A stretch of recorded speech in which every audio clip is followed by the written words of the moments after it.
semua, halo. Hai guys. Halo, halo. Balik lagi di Likmi Talk. Kali ini kita bakal ngobrol-ngobrol sama salah satu alumni Likmi yang cukup terkenal dengan hobinya yaitu fotografi. Jadi buat teman-teman yang mungkin senang banget nih sama foto-foto, pengen tahu gimana sih caranya bikin foto estetik, itu bisa stay tune terus ya. Nah, ini juga koko-koko muda ya, ganteng juga. Nah, jadi kalau teman-teman nanti biasanya kita lihatnya mungkin yang lebih berumur gitu ya, udah profesional gitu. Nah, kali ini kita lebih santai karena bintang tamu kita juga salah satu alumni dan mungkin kakak kelas kalian dulu ya. Oke deh. Nah, sepertinya Kak Ruby udah ada di tengah-tengah kita. Kita langsung undang aja kali ya, biar kita bisa ngobrol-ngobrol lebih lanjut.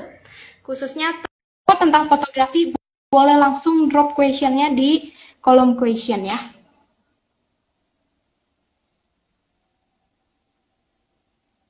Oke, sambil nunggu nih Kak Ruby-nya untuk join. Oke, sudah terhubung nih sama kita. Hai Kak Ruby, apa kabar?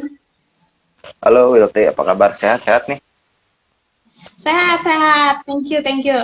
Nah, hari ini kita kedatangan bintang tamu yang spesial nih ya, koko-koko ganteng, wes.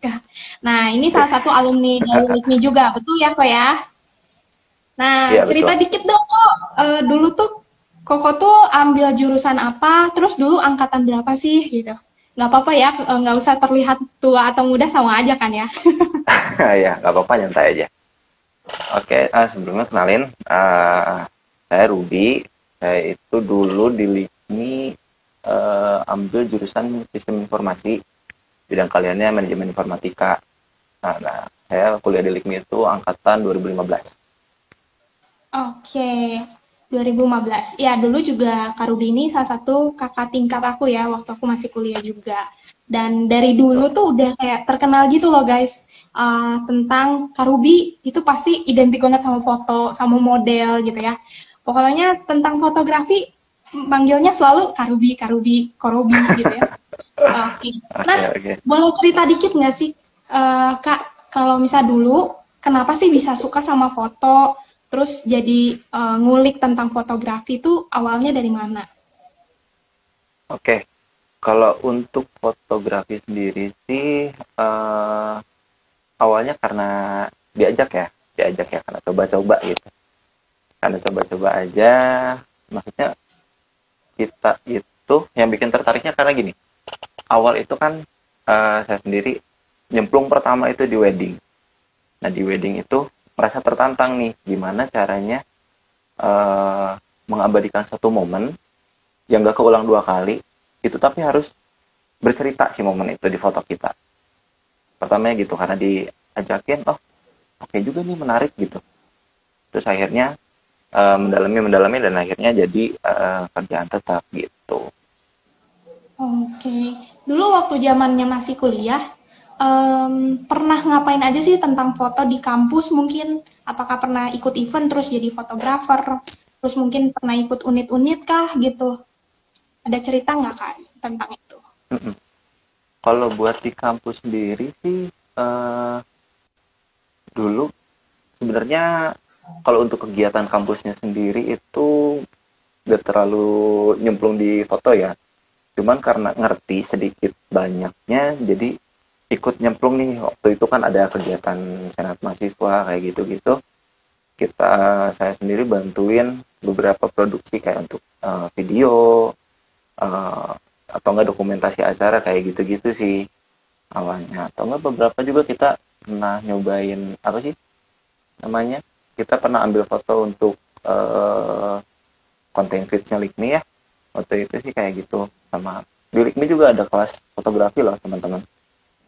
Ya, betul. Dulu kakak ikut nggak? Ikut, Apa karena, ikut, ikut oh banget ikut. aku. Kukira karena udah ngerasa expert nih, kayaknya nggak usah deh.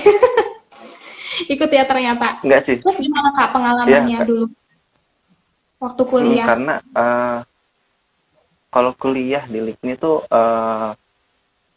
maksudnya banyak ya, banyak materi yang baru gitu, banyak materi yang baru kita bisa pelajari lebih lagi. Nah terus, tapi mungkin teman-teman juga mikirnya kayak oh nggak nyambung ya kuliah di LIKMI kok sekarang malah kerjainnya foto gitu.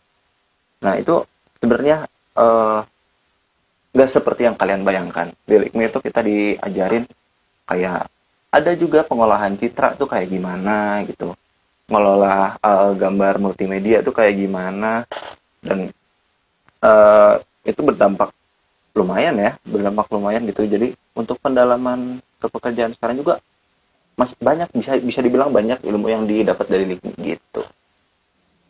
Oke. Nah, kita coba lihat nih, udah banyak banget pertanyaan yang masuk ke kolom question. Oke, yang pertama, tips untuk menjadi fotografer yang handal ala Karubi. Gimana nih, Kak? Ya untuk jadi fotografer yang handal ya, untuk jadi fotografer yang handal tuh rajin-rajin ngulik sih, rajin-rajin turun ke lapangan gitu. Kita nggak perlu turun ke lapangan tuh nggak perlu nungguin ada callingan job nih baru kita turun gitu, baru kita explore. Cuman ya kalau misalnya ada waktu luang, kenapa enggak kita jalan-jalan sambil foto-foto gitu, bawa temen kayak gitu, ajak hunting-hunting gitu.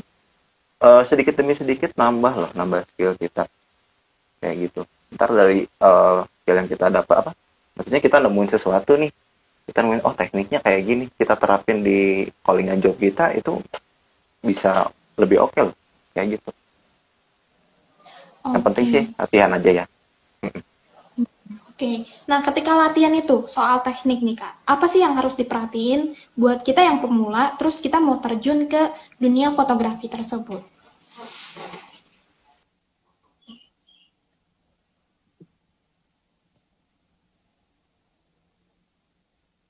Oke. Nah, kita tunggu ya kan, teman-teman. Mungkin ada kesalahan koneksi dari Karubi. Mohon ditunggu ya, guys. Hmm. Banyaknya street fotografi atau enggak editorial fotografi kayak gitu-gitu, atau enggak yang sekarang anak-anak Instagram sering banget kan food fotografi ya kayak gitu ya. Pertama, teman-teman temuin dulu minat kalian di mana. Eh, Udah gitu baru perdalam di situ. Eh, Sedikit demi sedikit apa ya, tanamin fokus lah ke aliran fotografi yang bakal teman-teman perdalam kayak gitu sih. Itu sih yang Hmm, paling diperhatiin. Baru dari situ ntar kita perhatiin gearnya perlu apa, lensanya perlu apa, atau lighting tambahan perlu apa kayak gitu. oke. Nah, untuk jadi fotografi yang handal itu perlu apa aja sih, Kak? Apakah harus punya eh, kamera yang bagus dulu kah? Atau misalnya harus kursus dulu kah? Atau misalnya itu sebenarnya ya dengan sendirinya juga bisa gitu, Kak? Kalau mau jago gitu Oke, ya, Kak? kalau mau dibilang apa ya, maksudnya mau mau mengarah ke arah profesional fotografi, sebenarnya nggak perlu memulai dengan aku harus beli kamera mahal nih, kamera yang kelihatan oke, yang kelihatan pro di orang-orang gitu, nggak perlu kayak gitu. Yang penting teman-teman semua pakai dulu gear yang ada. Jadi eh, kalau konsep saya sendiri untuk memulai fotografi itu, kita maksimalin dulu gear yang ada gitu. Misalkan teman-teman pakai kamera pocket lah ya, ambil ambil atau enggak kamera handphone deh yang semua orang pegang gitu. Nah, teman-teman coba dulu perdalam di situ sampai teman-teman udah rasa, misalkan ngambil angle-angle yang eh, unik gitu ya, dalam tanda kutip unik. Teman-teman boleh ulik teknik pengambilannya kayak gimana, sampai akhirnya di handphone itu sampai ke titik maksimal. Oh, ini gue kalau mau foto kayak gini harus pakai kamera nih. Nah kayak gitu baru deh teman-teman upgrade kayak gitu. Nah kalau untuk apa ini bilangnya, perlu kursus atau belajar secara otodidak, Ya. sebenarnya dua-duanya nggak menutup kemungkinan, nggak menutup Jadi kemungkinan. Kalau kursus kursus pun gimana, ya bagus. Kalau sorry kursus pun gimana. sebenarnya bisa bagus. Ya, kalau kursus itu eh, oke. Maksudnya untuk menambah pengetahuan yang kadang kelewat gitu loh. Kayak mungkin teman-teman yang belajarnya turun praktek kayak gitu, kadang lupa nih ada beberapa teori juga yang harus tahu gitu loh. ada beberapa catatan-catatan yang hukum mutlak lah di fotografi gitu. Nah itu kadang kita dapetnya di kursus kayak gitu. Di kelas online banyak kok sekarang. Oke, kalau nggak klik me aja guys. Ada mata Nah boleh kuliahnya. tuh. Betul. Oke, oke. Nah, tadi soal masih tentang teknik foto ya.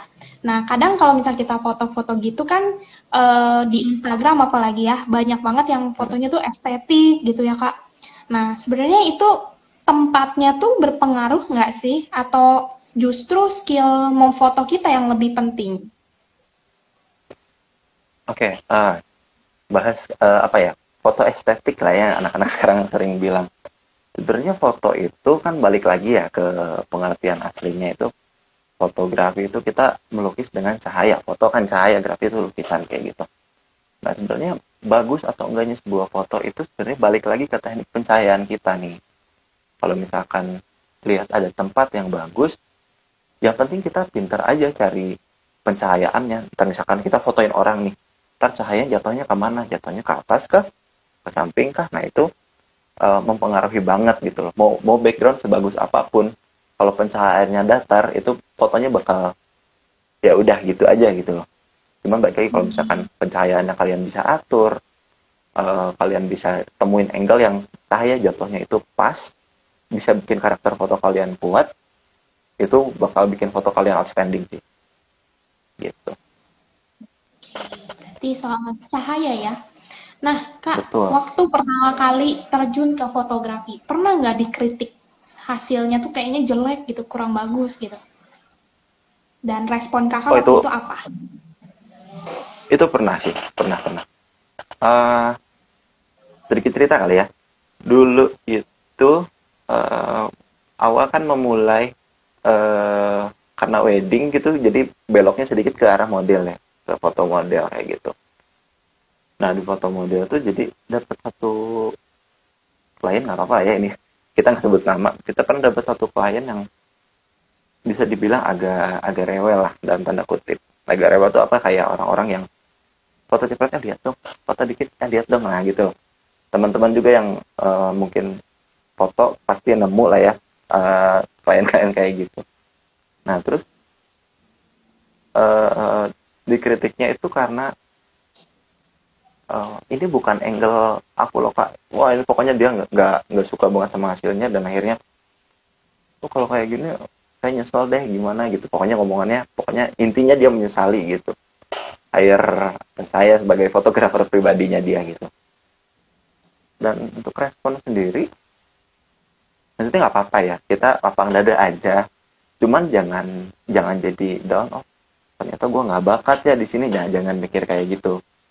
Cuman kita evaluasi aja, oh misalkan uh, di next kliennya nemu lagi nih klien yang agak unik, misalkan uh, beberapa angle bikin lengannya terutama gitu kan kelihatan besar gitu kan, tapi khususnya buat orang-orang yang difoto kan apa ya dibilangnya, nggak mau lah dia kelihatan kurang oke, apalagi bentuk tubuh gitu kan.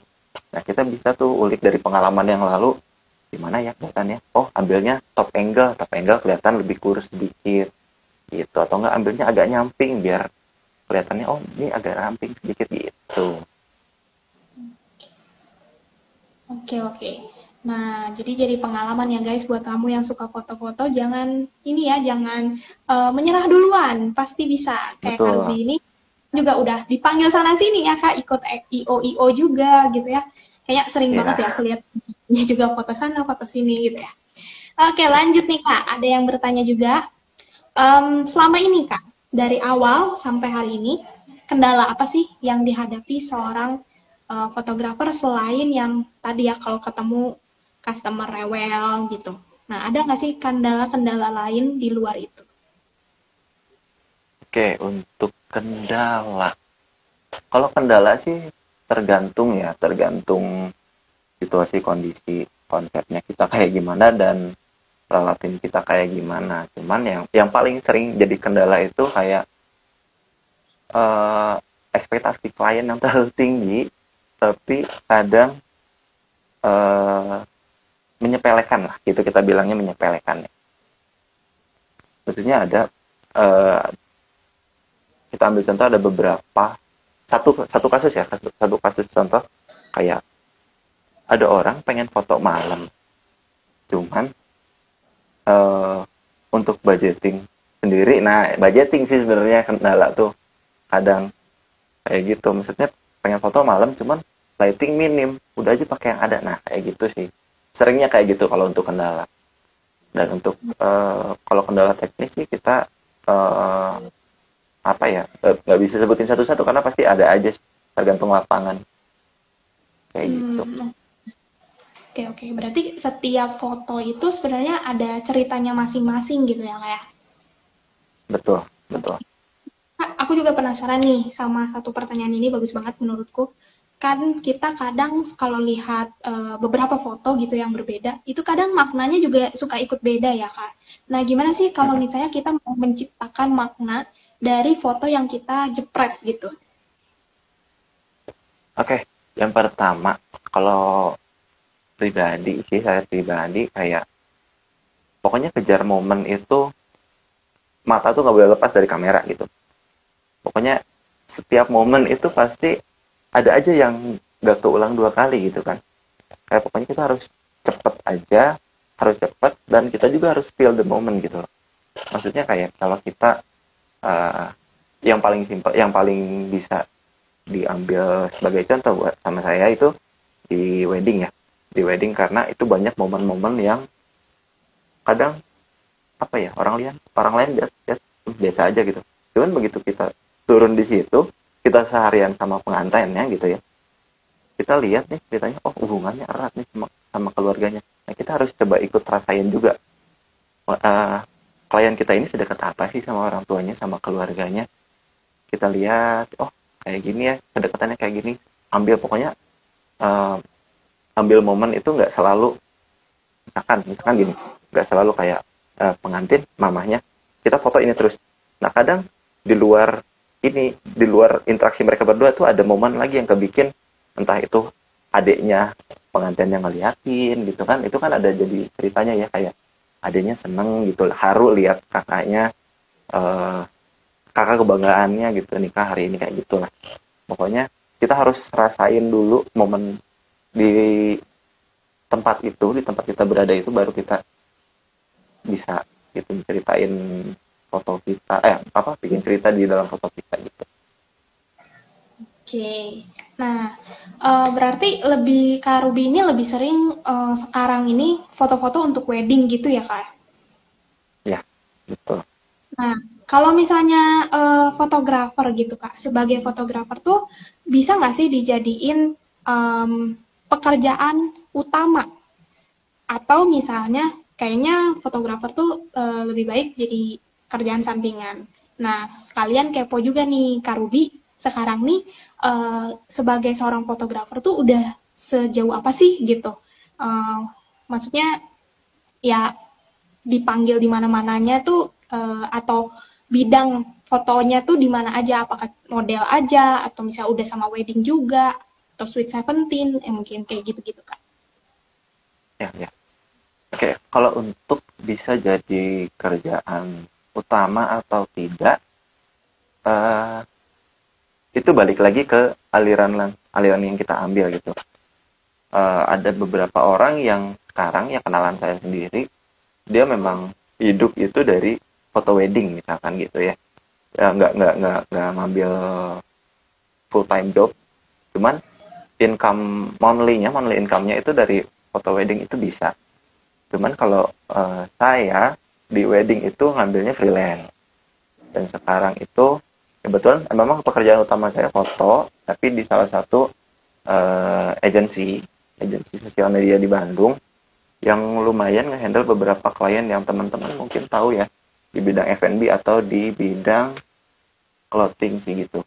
Nah kalau untuk eh, pekerjaan tetap, mungkin teman-teman bisa memulainya pertama itu dari di agensi ya, agensi, karena memang ada, kita terikat sama kontrak sama klien kayak gitu, jadi ada monthly income yang bisa kebayang lah, oh pemasukan gue ke depan kayak gimana nih, kayak gini, itu bisa tetap gitu teman-teman. Oke, jadi kalau misalnya ikut satu perusahaan bisa juga ya ada maksudnya ada bidang pekerjaan khusus untuk foto juga gitu ya. Nggak melulu perusahaan itu nggak ada yang foto. Apalagi foto itu sekarang kayak kebutuhan kali ya untuk semua perusahaan kayak harus banget semua perusahaan tuh punya malah harus punya fotografer sendiri gitu supaya lebih leluasa juga bikin konten mungkin ya. Benar nggak Kak? Betul-betul, apalagi sekarang kan ya kita udah berapa berapa lama sih, Bang? 2 tahun ya kita disikat sama pandemi ya. Iya. Gitu kan. Dulu foto itu paling dianggapnya cuma buat company profile yang kadang cuman sekali foto terus dipakai bertahun-tahun gitu fotonya. Malah tapi sekarang karena ada pandemi ya bisa disyukuri juga sih buat orang foto ya di pandemi. Kita jadi dapat orang-orang yang dulunya bilang, ah apaan sih gue mau jualan online mah nggak laku, gue mau jualan tempat aja lah, nggak perlu lah foto-foto. Nah sekarang malah balik, orang malah jadi istilahnya dipaksa buat jualan online gitu kan. Dan mereka juga secara tidak langsung butuh dong foto yang proper, yang menjual saya gitu kan, buat menarik impresi jualan mereka lah atau jasa mereka ke calon-calon customer atau klien mereka gitu. Iya, benar-benar banget. Nah, tapi Kak, kalau misalnya kita kerja nih ke satu agensi misalnya, apakah ketika kita udah jadi seorang fotografer harus bisa ngeditnya juga gitu? Oke. Dan kalau iya, Ah, biasanya lebih ngeditnya di mana? oke, kalau untuk editing kita minimal kita bisa lah untuk toning ya pertama. Karena mungkin banyak mispersepsinya gini, foto diedit itu cuman warnanya aja yang dirubah gitu kan. Nah itu tuh sebenarnya minimal kita bisa ngerjain itu gitu. Eh, Kalau untuk skill edit bertahap sih ya, sesuai kebutuhannya. Yang pertama kita mastering dulu, toning, lalu udah gitu baru ke retouching, udah retouching baru ke beberapa rekayasa yang advance gitu, kayak misalkan ngilangin photobomb atau enggak bentuk rubah sedikit agak skewing atau tilting gimana gitu, yang pokoknya bikin bentuk produk atau bikin bentuk modelnya ini lebih menarik gitu loh. Nah kalau untuk skill edit yang kayak ditanyain sama teman-teman, butuh tapi bertahap gitu aja.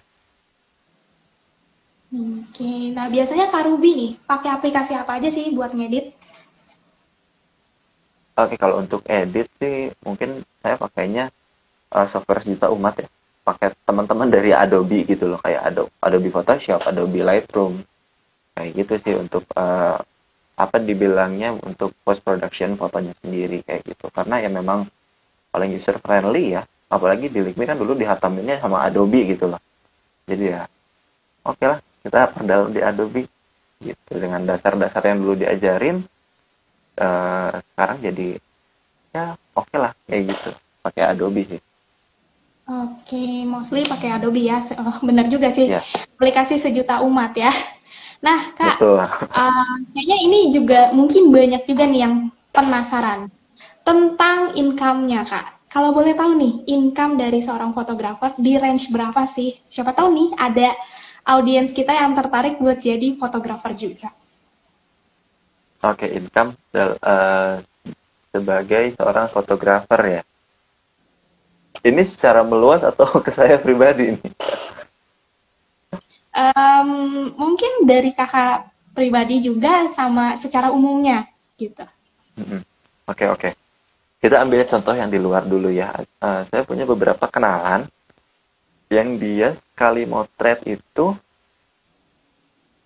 kalau jadiin barang mungkin bisa dapat satu Avanza yang paling baru kali ya, Wah, satu Avanza yang paling baru gitu. Itu cuman dia sekali turun aja, maksudnya dia kerja nggak setiap hari nih, dia cuma 1 hari kerja, misalkan photoshoot 1 hari, sisanya post production misalkan 1 minggu lah itu.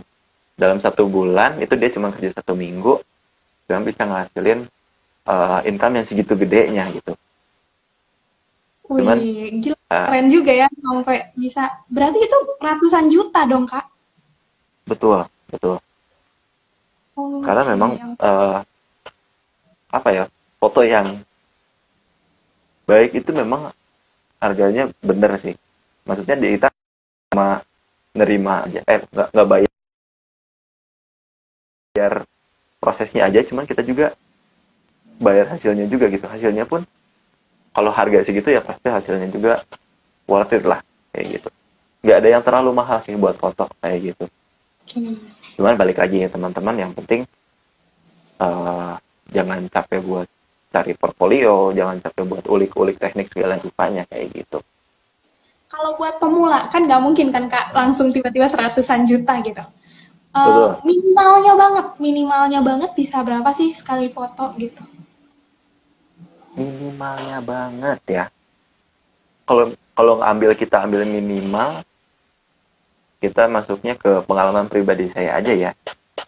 Dulu sih waktu mulai kapan ya? Mungkin awal-awal semester kali ya. Awal-awal semester itu kita ambilin job-job di luar. Itu dari paling murahnya tuh nasi kotak. Paling pahit tuh nasi kotak. Nah, terus kalau untuk semakin jalannya waktu ya bisa lah ya dapat masih motor lah ya. Mungkin dua kali foto lah bisa dapat motor second lah kayak gitu. Oke, lumayan juga ya ternyata dari sekedar Lumayan. yang tadinya iseng-iseng ya, malah Kak Ruby ini nggak untuk yang serius dulu, padahal awalnya cuma iseng, malah jadi rezeki hari ini gitu ya. Nah Kak, ini mungkin Betul, menjadi betul. pertanyaan terakhir juga sebelum menutup Lick Me Talk kali ini. Jadi, apakah kakak pernah punya pengalaman yang menarik banget waktu kakak foto-foto?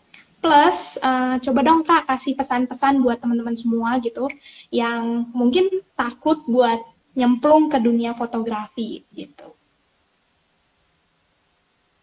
Oke, kalau untuk pengalaman menarik apa ya? Pengalaman menarik banyak sih. Yang paling unik aja. Gini jadi kita yang paling unik kita pernah jalanin foto. Kita pernah jalanin foto yang benar-benar out of nowhere. Ini ada orang nanyain, bisa nggak gini. Oke, boleh. Dia ngasih konsep fotonya kayak gimana, dia ngasih referensinya kayak gimana. Pokoknya kita benar-benar blind lah, kita nggak ketemu sama sekali sama orangnya. Kita tuh diwakilin sama, istilahnya sama jubirnya lah. Kita diwakilin kayak gitu, bingung juga nih kayak gimana. Maksudnya kita nggak ngobrol langsung kan, takutnya ntar begitu kita turun ada miskom di tengah-tengah, ntar malah kita yang kesalahin gitu kan. Dan ternyata begitu kita datang, kita ketemu dulu nih sama orang yang kontekan sama kita, dan ternyata di situ tuh orang yang istilahnya bosnya dia itu udah datang, dan ternyata dia salah satu orang berperan di MasterChef Indonesia. Wah. Orang-orang yang ini orang lihat di TV doang nih, dia bisa tatap kan, bisa lihat hasil fotonya, oke nih, bisa dipuji gitu sama orang yang cuma lihat di balik layar kaca. Itu apa ya, such an experience sih yang paling. Boleh tahu nggak Kak itu siapa? Siapa ya, pokoknya di MasterChef season berapa ya, season 6. Oke. Oke. Berarti ini ya peserta Peserta yang masuknya ke apa ya, ke top 5 atau top 3 gitu, saya lupa deh. Oke. Lumayan juga ya, berarti bisa ketemu artis gitu ya. Betul. Sama jalan-jalannya jangan lupa lah teman-teman. Oke. Klien kan Nah, pesan gimana? pesan buat teman-teman semua yang mungkin takut atau misalnya ragu untuk nyemplung ke dunia fotografi, terus tips mungkin dari Kak Ruby ala Kak Ruby gitu. Oke, teman-teman yang takut ya, kalau takut sih nggak apa-apa ya, kita mulai aja dulu teman-teman. Maksudnya ketakutan kita tuh bakal semakin besar kalau semakin kita pikirin aja gitu. Yang penting kita berani turun dulu, kita berani coba dulu, ulik dulu sebagaimana apa ya bilangnya, semaksimal potensi kita pokoknya kita gali terus. Kalau misalkan teman-teman kayak aduh insecure, jangan diam teman-teman. Kalau misalkan nggak pede nih sama hasilnya, nah jangan diam, jangan dipikirin sendiri, tuh hasil foto gue kayak gini nih. Cuman cari orang yang teman-teman anggap lebih kompeten atau enggak lebih profesional, sama teman-teman ajak discuss gitu. Kak atau Pak atau Bu, ini gimana ya hasil foto saya, minta masukan dong. Nah dari situ teman-teman pasti bakal nemuin kayak insight-insight baru lah kayak gitu. Oh ternyata ini bisa diperbaikinya kayak gini ya, oh ini bisa kayak gini ya, kayak gitu.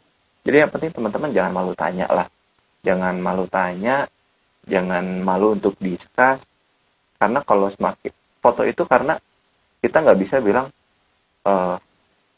gue mah udah paling jago gitu, nggak bisa bilang gitu.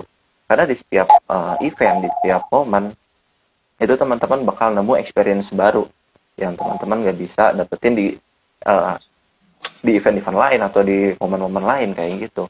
Karena kayak kita terus belajar di setiap waktu baru gitu. Oke, berarti buat teman-teman yang mau join ke dunia fotografi, jangan takut guys. Yang penting coba dulu aja. Nah, buat teman-teman mungkin yang pengen pakai jasa Karubi atau misalnya pengen tahu-tahu lebih lanjut lagi nih tentang foto-foto sama Karubi, boleh kontak Karubi kemana nih? Ke Instagram Karubi aja yang ada di sini. Boleh, langsung aja DM ke Instagram yang live sekarang. Ntar kalau misalkan nggak terlalu banyak, kita bakal open discussion forum lah, kita bareng-bareng gitu. Atau ntar kita susun buat ngobrol di Discord dan lain sebagainya. Oke, sip. Thank you banget Kak Ruby udah mau sharing-sharing sama teman-teman di Live Me Talk. Semoga sukses terus untuk dunia perfotoannya gitu ya. Buat teman-teman yang mau kepoin lebih lanjut juga, mungkin mau pakai jasa Kak Ruby atau pengen tanya-tanya lebih lanjut atau mau lebih dekat lagi dengan Kak Ruby juga boleh ya. Silakan langsung DM aja Instagramnya yang ada di atas, tinggal diklik tanda panah ke bawah ada Instagramnya Kak Ruby. Oke, thank you semuanya. Buat teman-teman yang udah bertanya juga thank you banget. Nanti ada panitia kita yang bakal pilih dari antara kalian untuk dapetin giveaway berupa saldo OVO, GoPay ataupun Shopee Pay. Thank you teman-teman. Sampai jumpa di Live Me Talk selanjutnya. Stay connect. Bye. Bye-bye. Thank you, Wilty. Thank you semua.